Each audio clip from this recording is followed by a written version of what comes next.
ఏది అయినా చెయ్యి ఆచి చికెన్ మసాలా. ఆచి చికెన్ మసాలా. తాడేపల్లిలోని వైసీపీ కేంద్ర కార్యాలయంలో జరిగిన ఉగాది వేడుకలకు సతీ సమేతంగా హాజరయ్యారు మాజీ ముఖ్యమంత్రి జగన్. ఉగాది పూజలు, పంచాంగ శ్రవణంలో పాల్గొన్నారు. వేడుకల్లో భాగంగా పరాభవ నామ సంవత్సర పంచాంగాన్ని వినిపించారు భాస్కర సుబ్రహ్మణ్య సిద్ధాంతి.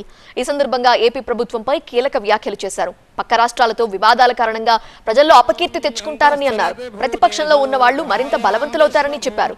కేంద్ర రాష్ట్ర ప్రభుత్వాల మధ్య విభేదాలు, విమర్శలు రావచ్చన్నారు అని పంచాంగం చెబుతోందని అన్నారు సిద్ధాంతి.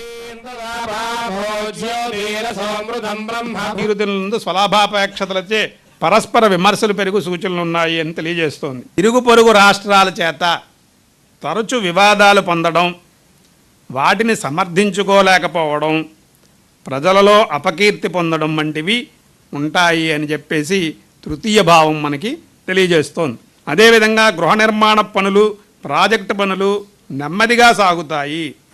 శుక్రుడు అంటే ప్రతిపక్షపు భావాధిపతి అయినటువంటి శుక్రుడు లగ్నముందు ఉండడం చేత ఈ ప్రతిపక్షపు భావాధిపతులు బలవంతులు అవ్వగలరు అని మనకి ఒక సూత్రం చెప్తోందండి. రాజ్యాధిపతి నీచి పొంది రాజ్యమును వీక్షించడం చేత పరిపాలనా విధానములందు అంటే మంత్రుల శాఖలందు మార్పు చేర్పులు ఏర్పడు సూచితములు ఉన్నవి అని చెప్తోంది. కేంద్ర రాష్ట్ర ప్రభుత్వాల మధ్య ప్రభుత్వ తీరుదెన్నులందు స్వలాభాపేక్షతలచే పరస్పర విమర్శలు పెరుగు సూచనలు ఉన్నాయి అని తెలియజేస్తోంది.